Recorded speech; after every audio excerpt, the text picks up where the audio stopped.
Hi. ഇന്ന് September 5. ഞാൻ ഒരു വർഷം മുമ്പ് ഒരു വീഡിയോ ഇട്ടിരുന്നു, ഒരു ഗിരിജ എന്ന് പറയുന്ന ഒരു വീടിനെ പറ്റി. ഇന്ന് ഞാൻ അതിൻ്റെ ഒരു ഷോർട്സ് അതിലിട്ടിട്ടുണ്ടായിരുന്നു. കാണാത്തവരൊന്ന് കയറി നോക്കണം കേട്ടോ. ഗിരിജ എന്ന് പറയുന്നത് നമ്മുടെ സർവേപ്പള്ളി രാധാകൃഷ്ണൻ അവരുടെ വീടിൻ്റെ പേരാണ്. മദ്രാസിൽ RK ശാലയിലുള്ള വീട്. രാധാകൃഷ്ണൻ ശാല എന്ന് പറയുന്ന ഒരു നല്ല ഒരു റോഡുണ്ട് അവിടെയാണ്. ആരെയാണ് പറയുക അതിനകത്ത്? അവിടെ ഈ ഒരു മോൾ ആദ്യമായിട്ട് വന്നത് അവിടെയായിരുന്നു, മദ്രാസിൽ വന്നത്. ഇതൊക്കെയാണ് RK ശാലയിലുള്ള വിശേഷങ്ങൾ. അത് കഴിഞ്ഞ് വേണം ഞങ്ങൾ കോടതിയിലേക്ക് പോകാനായിട്ട്. അപ്പോൾ എപ്പോഴും ഈ വീട് ഞാൻ കാണാറുണ്ട്. ഇപ്പം ഞാൻ പറയാൻ വന്നത് ഈ ടീച്ചേഴ്സിനെ പറ്റി പറയാൻ വേണ്ടിയിട്ടാണ്. അപ്പോൾ എൻ്റെ വീട്ടിലൊരു വലിയ ടീച്ചറുണ്ടല്ലോ, എൻ്റെ അമ്മ. അതിന് മുമ്പ് തന്നെ, വളരെ വർഷങ്ങൾക്ക് മുമ്പ് തന്നെ എൻ്റെ അച്ഛൻ്റെ അമ്മ തുടങ്ങിയത് ഒരു കുടിപ്പള്ളിക്കൂടം തുടങ്ങിയിട്ടുണ്ടായിരുന്നു. അന്നൊക്കെ കുടിപ്പള്ളിക്കൂടം എന്ന് പറഞ്ഞാൽ ഈ കുട്ടികൾ അക്ഷരം പറഞ്ഞു കൊടുക്കുന്നത് എല്ലാവർക്കും അറിയാമല്ലോ. ഞാൻ ഇതിന് മുമ്പും പറഞ്ഞിട്ടുണ്ട്. കൈ ഇങ്ങനെ മണലിൽ എഴുതിയിട്ട് നമ്മൾ ഹരിശ്രീ ഗണപതിയെ നമ എന്ന് എഴുതിയാണല്ലോ നമ്മൾ തുടങ്ങുക നമ്മുടെ അക്ഷര അഭ്യാസം. അപ്പോൾ എൻ്റെ വല്യമ്മച്ചി ആണ് അത് തുടങ്ങിയത്, അച്ഛൻ്റെ അമ്മയാണ് തുടങ്ങിയത്. ഈ തരുണത്തിൽ ഞാനിപ്പോൾ ടീച്ചേഴ്സ് ഡേ ആയതുകൊണ്ടത് പറയുന്നതെന്ന് മാത്രമേ ഉള്ളൂ വല്യമ്മച്ചിയുടെ കാര്യം. പക്ഷേ ഞാൻ പറയാൻ വരുന്നത് ഫുഡ് പ്രാക്ടീസസിനെ പറ്റിയാണ്. ഫുഡ്, ആഹാരക്രമങ്ങൾ, ആഹാര ക്രമീകരണങ്ങൾ എങ്ങനെയൊക്കെയാണ് അന്ന് വല്യമ്മച്ചി നടത്തിയിരുന്നത് എന്നുള്ളതാണ് എനിക്ക് പറയാനുള്ളത്. ഇപ്പമേ അത് ശരിക്കും ഞാനത് കണ്ടുപഠിച്ചു എന്നുള്ളതാണ്. അവിടെയും ഇവിടെയൊക്കെ ആയിട്ട് ഞാൻ വലിയമ്മച്ചിയെ പറ്റി പറഞ്ഞിട്ടുണ്ട്. പക്ഷേ ഇന്നത്തെ ഈ എപ്പിസോഡിൽ ഞാൻ വലിയമ്മച്ചി എങ്ങനെയാണ് ആ വീട്ടിലെ കാര്യങ്ങളിങ്ങനെ ചാരുതയോടും ചടുലതയോടും കൂടി ചെയ്തുകൊണ്ടിരുന്നതെന്ന് പറയാൻ വേണ്ടിയിട്ടാണ് കേട്ടോ. പണ്ട് തലേ ദിവസം ഉറങ്ങുന്നതിന് മുമ്പ് തന്നെ നമുക്കൊന്ന് കരിയടുപ്പുകളാണ് വീടിൻ്റെ അകത്തല്ലേ. അപ്പോൾ എൻ്റെ അമ്മയൊക്കെ വരുന്ന സമയത്ത് അമ്മ പറഞ്ഞു, അമ്മ ഒരു മണ്ണെണ്ണ സ്റ്റൗവൊക്കെ വാങ്ങിച്ചു വെച്ചിരുന്നു. പക്ഷെ കുറച്ചിരി ദൂരെ വെക്കുകയുള്ളൂ എപ്പോഴും, കാരണം ഈ കരിയടുപ്പിൻ്റെ അടുത്ത് വെക്കാൻ പാടില്ല. അപ്പോൾ ഒരു പാതകം, പിന്നെ കരിയടുപ്പ്, പുകയടുപ്പ്, അപ്പോൾ അതിൽ നിന്ന് ചിമ്മിനി, അങ്ങനെയാണല്ലോ പണ്ടത്തെ വീടുകളൊക്കെ.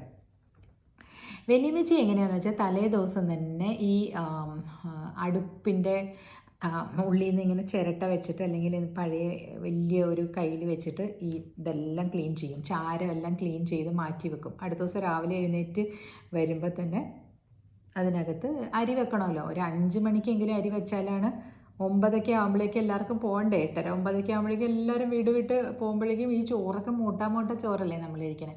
അന്നത്തെ നല്ല വെള്ളത്തിൽ ഇടുന്ന ചോറിൻ്റെ രുചി എവിടെയും ഇപ്പോഴും കിട്ടിയിട്ടില്ല കേട്ടോ.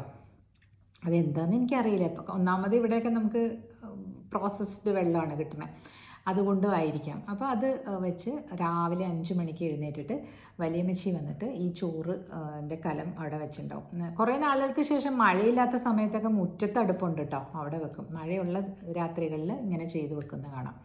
ആ ചാര എടുത്ത് ഒരു മൂലയ്ക്ക് വെക്കുന്നുണ്ടാവും. ആ ചാരത്തിലേക്ക് ചിലപ്പോൾ മുട്ടയൊക്കെ പൊരിക്കുകയാണെങ്കിൽ ആ മുട്ടയുടെ തൊണ്ടുമൊക്കെ ഇട്ടിട്ടുണ്ടാവും. അതൊക്കെ അടുത്ത ദിവസം തന്നെ കൊണ്ടുപോയി വാഴയുടെ തടത്തിൽ, അല്ലെങ്കിൽ അതുപോലെ എന്തെങ്കിലുമൊക്കെ അവിടുത്തെ കൃഷികളുടെ തടങ്ങളിലൊക്കെ കൊണ്ടുവന്നിടുന്ന കാണാറുണ്ട്. എപ്പോഴും ഒരു എന്താ പറയണേ, ഒരു താളക്രമത്തിലാണ് അവർ അച്ഛമ്മ വീട് നടത്തിയിരുന്നത്. അപ്പം എൻ്റെ അമ്മ എന്ന് പറഞ്ഞാൽ അപ്പോൾ യങ് ലേഡിയാണല്ലോ. അമ്മയ്ക്ക് ഒരുപാട് ആരോഗ്യവുമില്ല, സഹായിക്കുകയൊക്കെ ചെയ്യും, എന്നാലും കുറച്ച് പുറകോട്ടാണ് ഇങ്ങനെയുള്ള പണികളിലൊക്കെ. അപ്പോൾ അമ്മ വന്നിട്ട് സ്കൂളിൽ പോകാൻ വേണ്ടിയിട്ട് രാവിലെ എഴുന്നേറ്റ് വരുമ്പോഴേക്കും വലിയമ്മച്ചി ഇതൊക്കെ ആക്കിയിട്ടുണ്ടാവും, ചോറ് റെഡിയാക്കി ഉണ്ടാവും. അമ്മ വന്നിട്ട് ചിലപ്പോൾ പുട്ടൊക്കെ ആണെങ്കിൽ പുട്ടുണ്ടാക്കും. മിക്കവാറും സമയങ്ങളിൽ പയറൊലത്തിയതോ കായയില്ലേ, പച്ചക്കായ, നിങ്ങൾ അത് കഴിക്കുന്നുണ്ടാവില്ലേ ഇപ്പോൾ, പച്ചക്കായ അങ്ങനെ ഫ്രഷായിട്ട് വെട്ടിക്കൊണ്ടുവന്ന പച്ചക്കായയാണ് കേട്ടോ, ഏത്തക്കായ. അല്ലെങ്കിൽ ചെറിയ കായാണെങ്കിൽ അതിൻ്റെ തോരനായിരിക്കും, ഏത്തക്കായാണെങ്കിൽ അതിൻ്റെ ഒലത്തായിരിക്കും. ഇതാണ്. പിന്നെ ഒരു ചമ്മന്തിയും കാണും. മാക്സിമം അച്ഛന് ചിലപ്പോൾ താറാമുട്ട വാങ്ങിച്ചു വെച്ചിട്ടുണ്ടാവും. ഞങ്ങളുടെ വീട്ടിലാണെങ്കിൽ കോഴിമുട്ട. ഇതൊക്കെയാണ് അവിടെ എല്ലാം എന്താ സാധനങ്ങളുള്ളത് അതായിരിക്കും അവിടെ മേശപ്പുറത്ത് ഉണ്ടാവുക. അപ്പോൾ നമ്മളൊക്കെ അത് പൊതിഞ്ഞു കൊണ്ടുപോവുകയും ചെയ്യും. പിന്നെ ഉച്ചയ്ക്ക് അവരതൊക്കെ ആയിരിക്കും കഴിക്കണേ. അച്ചാറൊക്കെ ഇട്ട് വെച്ചിട്ടുണ്ടാവും. സമ്മർ സീസണിൽ കണ്ണിമാങ്ങ തുടങ്ങുന്ന സമയത്ത് കണ്ണിമാങ്ങനെ റെഡിയാക്കി വെച്ചിട്ടുണ്ടാവും. പിന്നെ ഇത് എന്താണ് പറയണേ, മാങ്ങ പഴുക്കുന്നതിന് മുമ്പ് ഉപ്പിലിട്ട് വെച്ചിട്ടുണ്ടാവും, പഴുത്തതിന് ശേഷം ഉപ്പിലിട്ട് വെക്കും. അങ്ങനെ കുറേ ഐറ്റംസാണ് വലിയ വലിയ ഭരണികളിൽ. പിന്നെ പുളി കുത്തുന്ന പരിപാടി ഉണ്ടായിരുന്നു അവിടെ. അപ്പോൾ ഇതൊക്കെ നമ്മുടെ നാച്ചുറലായിട്ടുള്ള പിന്നെ എന്തായിരുന്നു, തേങ്ങ ഇങ്ങനെ ഒന്നുകൂട്ടിയിട്ടിട്ട് അത് പൊട്ടിച്ച് ഉണക്കി അത് ഒരു സൈഡിൽ കൂടി അത് നടക്കും. പിന്നെ ജാതിക്കയുണ്ട്. ജാതിക്ക വലിയമിച്ചുള്ള സമയത്ത് അത്ര ഇല്ല. പിന്നീട് അച്ഛന് അമ്മയാണത് എൻ്റെ പിന്നിൽ. ഇത് തേങ്ങ പൊട്ടിച്ച് വെക്കുന്നേ പറഞ്ഞില്ല, ഇത് എന്താ കുരുമുളക് ഉണക്കാനിട്ടിട്ടുണ്ടാവും. നമ്മുടെ വീട്ടിലേക്ക് ആവശ്യമുള്ള പുളി, നിങ്ങളത് ഇങ്ങനെ കൊടംപുളി എന്ന് പറയില്ലേ, അതിൻ്റെ ഒരു നല്ല 2 മരം ഉണ്ടായിരുന്നു. കുറേയൊക്കെ ഇടിവെട്ടിയൊക്കെ തെക്ക് ഭാഗത്താണ് കേട്ടോ ഈ പുളിമരങ്ങളൊക്കെ നിൽക്കുന്നത് ഞങ്ങളുടെ വീടിൻ്റെ. ഇതൊക്കെ പണ്ടുള്ള കാരണവന്മാർ എന്തെങ്കിലുമൊക്കെ കാരണം കൊണ്ട് വെച്ചതായിരിക്കും എന്ന് പറഞ്ഞു കേട്ടിട്ടില്ലേ. തെക്ക് ഭാഗത്ത് പുളിമരം ഉണ്ടെങ്കിൽ വീടിന് മിന്നലേൽക്കാതെ സംരക്ഷിക്കും എന്നാണ് പറയുന്നത്. നമ്മുടെ കേരളം പോലെ ഒരു എല്ലാ വിധത്തിലുള്ള നാച്ചുറൽ അനുഗ്രഹങ്ങളും ഉണ്ട്, ഡിസാസ്റ്റേഴ്സും നടക്കുന്ന സ്ഥലങ്ങളല്ലേ. വെള്ളപ്പൊക്കമൊക്കെ എപ്പോഴും പ്രവണതയുള്ള സ്ഥലമാണ്, ഇടിവെട്ടിൻ്റെ പ്രവണതയുള്ള സ്ഥലമാണ്. അപ്പോൾ അതനുസരിച്ചാണ് അവിടുത്തെ ആളുകൾ ആ ജീവിതം കൊണ്ടുപോയിക്കൊണ്ടിരുന്നത്. പിന്നെ അവിടെ നിറച്ച് കശുമാവുണ്ടായിരുന്നു. ഇതും എനിക്ക് ഓർമ്മയുണ്ട്. പുറയിലെ പ്രസാദണ്ണനും സുദേവണ്ണനൊക്കെ വന്നിട്ട് കശുമാവിൽ കയറി കശുമാങ്ങ പറിച്ചിടും. എന്നിട്ട് അതിൻ്റെ മാങ്ങ നമ്മളിങ്ങനെ ഉടുപ്പിൽ ഒരു വൈറ്റ് പെറ്റിക്കോട്ടിട്ടാണ് അന്നത്തെ നടത്തൊക്കെ. 6 വയസ്സൊക്കെ 7 വയസ്സൊക്കെ ഉള്ള സമയത്ത് ആ പെറ്റിക്കോട്ട് മുഴുവനും കറിയാക്കും ഈ മാങ്ങ ഇങ്ങനെ കഴിച്ചിട്ട്. അപ്പോൾ ആ ഇതില്ലേ കശുവണ്ടി എടുത്തിട്ട് വല്യമ്മച്ചി ചുട്ട് വെക്കും. ഇങ്ങനെ കനലിൽ തന്നെ ചുടും. കനലിൽ ചുട്ടിട്ട് അത് തല്ലി പൊട്ടിച്ച് അതിൻ്റെ ഉള്ളിൽ എന്തൊരു ടേസ്റ്റാണെന്നറിയോ. അതിൽ ചമ്മന്തി ഉണ്ടാക്കി തരും. ഈ എന്താ പറയുക, കശുവണ്ടിയുടെ ചമ്മന്തി ഇതിൽ ഈ എന്താ പറയുക, കനലിൽ ചുട്ടെടുത്തത്. ചില സമയത്ത് ഒരു വലിയ പാത്രമുണ്ട്, അതിന് എന്തായിരുന്നു പറഞ്ഞുകൊണ്ടിരുന്നത് എനിക്ക് ഓർമ്മയില്ല. പാത്രം എന്ന് പറഞ്ഞാൽ മണ്ണിൻ്റെ ഒരു ഉരുളിയുടെ പോലെ ഇരിക്കും. അതിന് വെല്ലുമിച്ചയൊക്കെ പറയണ വേറെ ഒരു പേരുണ്ട്. ചട്ടിയാണ്, പക്ഷേ എന്നിട്ട് അതിലിട്ടിട്ട് വറുത്തും എടുക്കും ചിലപ്പോൾ. എന്ത് അപകടം പിടിച്ച പണിയാണെന്നറിയോ. ഇത് കത്ത് പിടിക്കുകയൊക്കെ ചെയ്യും. നല്ല ചൂടല്ലേ. ഒന്നാമത് ആ കശുവണ്ടിയൊക്കെ അങ്ങനെ ഉണങ്ങിയൊക്കെ ഇരിക്കുമ്പോൾ അത് മെൽറ്റ് ചെയ്തിട്ടേ, അതിൻ്റെ പുറം ഭാഗമൊക്കെ മെൽറ്റ് ചെയ്തിട്ട് ചൂട് പിടിച്ചിട്ടൊക്കെ പൊട്ടുകയൊക്കെ ചെയ്യും. അങ്ങനെ ഒരുപാട് ഹസാർഡ്സ് ഉള്ള ഒരു കാര്യങ്ങളും എല്ലാം ചെയ്തു വെച്ചിട്ടുണ്ടാവും. പിന്നീട് ഇത് കഴിഞ്ഞ് കശുവണ്ടിക്കാലം കഴിഞ്ഞ് കഴിയുമ്പോൾ മഴ പിടിക്കുമ്പോൾ കശുവണ്ടിയൊക്കെ വീണ് കിടക്കുന്ന കശുവണ്ടിയൊക്കെ മുളച്ച് വരും. മുളയ്ക്കുമ്പോൾ അതിനകത്തുനിന്ന് പച്ച കളറിൽ ഇങ്ങനെ അതിൻ്റെ മുകളിലിങ്ങനെ മുളച്ചിങ്ങനെ 2 എണ്ണം ഇങ്ങനെ പീസില്ല, 2 എണ്ണം ഇങ്ങനെ അതിൻ്റെ ആ കശുവണ്ടിയുടെ 2 ഇങ്ങനെ പച്ച കളറിൽ നിൽക്കണ്ടാവും. അത് പറിച്ചു കൊണ്ടുവന്നിട്ട് ഒരു നല്ല വിഭവം ഉണ്ടാക്കും. പച്ച കശുവണ്ടി വറുത്തരച്ച് വെച്ചത്, അത് മഴക്കാലത്ത് ഞങ്ങൾ കഴിക്കുന്നതാണ് കേട്ടോ. അത് കുറേ പെറുക്കി കൊണ്ടുവന്ന് വെച്ചിട്ട് ഇങ്ങനെ പൊളിച്ചിടും. വലിയമ്മച്ചിയും പാർക്കുട്ടിച്ചെടുത്തിയും കൂടെ. എന്നിട്ട് പൊളിച്ചിട്ടിട്ട് കൽച്ചട്ടിയിലാണ് വെക്കുക. ഈ വറുത്തരച്ച കറികൾ, മോര് കറി, ഇതൊക്കെ കൽച്ചട്ടിയിലാണ് വെക്കുക. നമ്മുടെ പ്രഷർ കുക്കറിൻ്റെ ഇഫക്റ്റ് ആണല്ലോ അതിനൊക്കെ. എന്നിട്ട് തേങ്ങ വറുത്തരച്ച് കുറച്ച് മസാല, ഗരം മസാലയൊക്കെ ഇട്ട്, മസാല എനിക്ക് അങ്ങനെ ഓർമ്മകളിലില്ല കേട്ടോ. എനിക്ക് അധികവും ഓർമ്മ മല്ലി അരയ്ക്കുന്നതാണ്.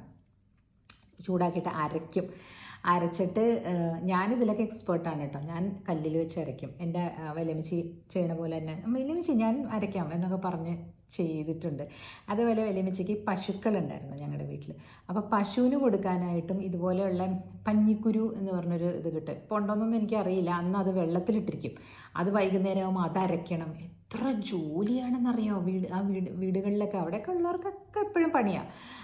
അപ്പോൾ പാർക്കുട്ടിച്ചെടുത്ത് അരയ്ക്കും. ഞാൻ ഇതിൻ്റെയൊക്കെ കൂടെയൊക്കെ നടക്കണ്ടാവും. ഇവരുടെ കൂടെ നടന്നിട്ട് ഞാൻ ആ നാടൻ ശൈലി മറന്നിട്ടേ ഇല്ല കേട്ടോ. പിന്നീട് ഞാൻ എപ്പോഴും ഓർക്കും, ഞാൻ ഇങ്ങനെയാണ് ഈ നാടൻ ശൈലികൾ പറിച്ചിരുന്നത്. അതാണ് കൂട്ടുകുടുംബം എന്ന് പറയുമ്പോൾ, അല്ലെങ്കിൽ ഒരു അമ്മുമ്മ അപ്പൂപ്പനൊക്കെ പഴയ കാലത്തെയൊക്കെ അവരുടെ ആ ഒരു കുറേ കാര്യങ്ങൾ നമ്മൾ പഠിക്കും. അതായത് ചിലതൊക്കെ പൊട്ടത്തരമുണ്ട് എൻ്റെ കയ്യിൽ. എനിക്കിങ്ങനെ ഒരു ക്ഷീണം വരുമോ അല്ലെങ്കിൽ ഇങ്ങനെ എന്തെങ്കിലും അയ്യോ കണ്ണ് കിട്ടിയോ അങ്ങനെയൊക്കെ ഞാൻ ചോദിക്കും. അതൊക്കെ അവിടെ നിന്ന് പഠിച്ചാണ്. അപ്പോൾ അവിടെ ഒരു ചേട്ടത്തിയുണ്ട്, നമുക്കിങ്ങനെ ഭക്ഷണം കഴിക്കാനൊക്കെ മടിയൊക്കെ വന്നു കഴിഞ്ഞാൽ പുന്നിച്ചേട്ടത്തി എന്ന് പറഞ്ഞാൽ ചേട്ടത്തിനെ കൊണ്ട് ഇങ്ങനെ ഓദിക്കും. എന്തോ ഇങ്ങനെ കൊണ്ട് ഓതനാണ്, എനിക്കറിയില്ല അതിൻ്റെയൊക്കെ ഇതെന്താണ്, പഞ്ചസാര എന്നിട്ട് കഴിപ്പിക്കും. പിന്നെ എന്താണ് ഞങ്ങളുടെ അച്ഛൻ്റെ കസിനൊരു അമ്മായി ഉണ്ട് അവിടെ അടുത്ത് തന്നെ, കല്യാണി അമ്മായി. ആ അമ്മായിയും ഇതുപോലെ തന്നെ ഓതി കൊടുക്കണ കാണാം. അവരെല്ലാവരും പറയും ഇങ്ങനെ ഈ കൊതി കിട്ടിയാൽ ഇങ്ങനെയൊക്കെ. ഇതൊന്നും എനിക്കറിയില്ല കേട്ടോ. ഇതൊക്കെ ഇന്നത്തെ കാലത്ത് ഇതൊക്കെ ഉണ്ടോ ഇല്ലയോ എന്ന് ചോദിച്ചാലും അറിയില്ല. പക്ഷെ അത് കഴിച്ചു കഴിയുമ്പോൾ നമ്മളൊക്കെ ഓക്കെ ആവും. എന്തെങ്കിലും ദഹനക്കേട് വല്ലതായിരുന്നിരിക്കാം. എനിവേ അതൊക്കെ അങ്ങനെയും കുറേ വശങ്ങൾ പഠിച്ചിട്ടുണ്ട് ഞാൻ. പിന്നെ പണ്ട് ഒരു കണിയാന്മാരെന്ന് പറഞ്ഞൊരു കൂട്ടരുണ്ടല്ലോ, ഞാനത് ഇതിനു മുമ്പും പറഞ്ഞിട്ടുണ്ട്. അവരിത് വായിക്കാനൊക്കെ വരുന്നത്. ആ കണിയാന്മാർ വന്നിട്ട് കോഴിയെ കൊണ്ടുവന്ന് എന്തൊക്കെയോ കാണിക്കണം കാണാം കേട്ടോ, എന്തോ കണ്ണീറിനൊക്കെ വേണ്ടിയിട്ട്. എന്നിട്ട് ആ കോഴിയെ പുള്ളി കൊണ്ടുപോയി കഴിക്കും അതിനെ കൊന്നിട്ട്. അങ്ങനെയൊക്കെ കുറച്ച് ചില അത്ര പരിഷ്കൃതമല്ലാത്ത ആചാരങ്ങളും നമ്മൾ കണ്ടുപിടിച്ചിട്ടുണ്ട്. പക്ഷേ ഇതൊക്കെ നമ്മുടെ ഓർമ്മകളിൽ ഇങ്ങനെ ചെപ്പായിട്ട് അടഞ്ഞു കിടക്കുന്ന കാര്യങ്ങളാണ്. അപ്പം ഞാനിപ്പോൾ പറയാൻ വന്നത് ഈ ടീച്ചേഴ്സ്, ഗുരു എന്നൊക്കെ പറയുന്നത് ഒരു എല്ലാവരും ഗുരുക്കന്മാർ തന്നെയല്ലേ എന്നാണ് ഇപ്പം ഞാൻ പറഞ്ഞ എത്ര കാര്യങ്ങൾ ഞാൻ നോക്കി കണ്ടുപിടിച്ചു അവരിൽ നിന്നൊക്കെ. അപ്പോൾ അവരെല്ലാവരും നമ്മുടെ ഗുരുവിൻ്റെ സ്ഥാനത്ത് വരുന്ന ഒരു ആളുകളാണ് അല്ലേ. പിന്നെ അപ്പോൾ അവരിൽ നിന്ന് പഠിക്കേണ്ട ചില ചടങ്ങുകൾ നമ്മൾ പഠിച്ചേക്കുക, ആവശ്യമില്ലാത്തത് കാലത്തിനനുസരിച്ച് കളഞ്ഞേക്കുക അല്ലേ. പക്ഷെ ചിലതൊക്കെ ഇങ്ങനെ കിടക്കും. അപ്പോൾ അരവിന്ദ് എൻ്റെ അടുത്ത് പറയും, ഏത് കാലത്തായി ജീവിക്കണേ, കൊതി കിട്ടുക എന്താ അരവിന്ദ് അതൊന്നും അറിയാനേ പാടില്ല. He is not been exposed to anything like this. So I said there are things, there are energies around us. So these kind of thoughts will become energies. See, if the light is coming to us from the sun, there are energies passing. So അതുപോലെ എന്തെങ്കിലുമൊക്കെ ഒരു energy ആയിരിക്കില്ലേ ഇതെന്ന് പറയാൻ അറിയാൻ വയ്യാത്ത കാര്യങ്ങൾ പറയാൻ നിൽക്കണ്ടെന്ന് പറയും. സോ ഐ വിൽ ജസ്റ്റ് അത് ഞാൻ അവിടെ വിട്ടു. Some kind of energy is around us എന്നുള്ളതിൽ എനിക്ക് ഉറപ്പാണ് കേട്ടോ. അത് പോസിറ്റീവ് ആകാം, നെഗറ്റീവ് ആകാം. ഇപ്പോൾ ഞാൻ കഴിഞ്ഞ ദിവസം ഞാൻ പറഞ്ഞു ലോസ് ഓഫ് നേച്ചർ എന്ന് പറഞ്ഞിട്ടേ, ഇപ്പം മോഷൻ, നമ്മളൊരു സാധനം ഒരു ബോൾ ഇങ്ങനെ ഉരുട്ടി വിട്ടാൽ അതിനെ എന്തെങ്കിലും ഇങ്ങനെ വന്ന് തടുത്ത് നിർത്തിയാൽ മാത്രമേ അത് നിൽക്കുകയുള്ളൂ, അല്ലെങ്കിൽ അത് ഉരുണ്ട് പോയിക്കൊണ്ടിരിക്കും. ശരിയല്ലേ? അതിൻ്റെ ആ ഒരു മൊമെൻറ്റം വരെ അത് ഉരുണ്ടിങ്ങനെ പോയിക്കൊണ്ടിരിക്കും. അപ്പോൾ ഒരു മൊമെൻറ്റം നമ്മൾ പുഷ് ചെയ്തുകൊണ്ടിരുന്ന് കഴിഞ്ഞാൽ നമ്മുടെ ജീവിതവും ഇങ്ങനെ മൊമെൻറ്റത്തിൽ തള്ളിക്കൊണ്ട് പോകാൻ പറ്റും എന്നാണ് എൻ്റെ വിശ്വാസം. ഒരിടത്ത് നിൽക്കാറില്ല അതങ്ങനെയല്ലേ. അപ്പം നമ്മുടെ മനസ്സിനെ അതിന് വേണ്ടിയിട്ട് പാകപ്പെടുത്തുക. നമ്മൾ ഇന്നത്തെ ടീച്ചേഴ്സ് ഡേയിൽ നമ്മളെ പഠിച്ച ഗുരുക്കന്മാർക്ക് എല്ലാവർക്കും ഒരു നന്ദി നമസ്കാരം പറയുന്നു. പിന്നെ വേറെന്താണ്, അപ്പോൾ ഇത് ഫുഡിൻ്റെ ഹാബിറ്റ്സ് പറഞ്ഞു നിർത്തട്ടെ. അപ്പോൾ ഈ അപരിഷ്കൃതം എന്ന് പറഞ്ഞ് തള്ളേണ്ട ഫുഡ്സൊക്കെ ഇപ്പം നമ്മൾ തിരിച്ചു കൊണ്ടുവരുന്നുണ്ടല്ലോ. നമ്മുടെ ഇന്നത്തെ ഇതിൽ വന്ന് ഇതൊക്കെ വാങ്ങിക്കാൻ കിട്ടുന്നുണ്ട്. അപ്പോൾ വാങ്ങാൻ കിട്ടുന്ന കശുവണ്ടിപ്പരിപ്പ് അതിൻ്റേത് മറ്റേ വറുത്തെടുത്ത പശുവിൻ്റെ പരിപ്പിൻ്റെ ടേസ്റ്റ് ഉണ്ടാവില്ലെങ്കിലും അതൊക്കെ ഒരു ഗൃഹാതുരത്വം വിളിച്ചു വരുത്തുന്ന ഓർമ്മകളാണല്ലേ. അപ്പോൾ കുറച്ചൊരു ഓർമ്മകൾ ഇന്നത്തെ ഈ ടീച്ചേഴ്സ് ഡേക്ക് നിങ്ങളുടെ മുമ്പിൽ അവതരിപ്പിക്കാമെന്ന് വിചാരിച്ച് വന്നതാണ് കേട്ടോ. സോ ഇനിയും ഒരു ചിന്തയായിട്ട് നാളെ വരുന്നതാണ്. നിങ്ങളുടെ പഴയ കാലത്തെ ഒരു ഡിഷ് ഇതുപോലെയുള്ള പച്ചക്കശുവണ്ടി കഴിച്ചിട്ടുണ്ടോ നിങ്ങൾ? ഒന്ന് കമൻറ്റ് ചെയ്യണേ. വായിക്കാനും അറിയാനും വേണ്ടിയിട്ടാണ്. പല നാടുകളിൽ പല രീതിയിലുള്ള ഡിഷസ് ഉണ്ടാവുമല്ലോ. Okay, cheers.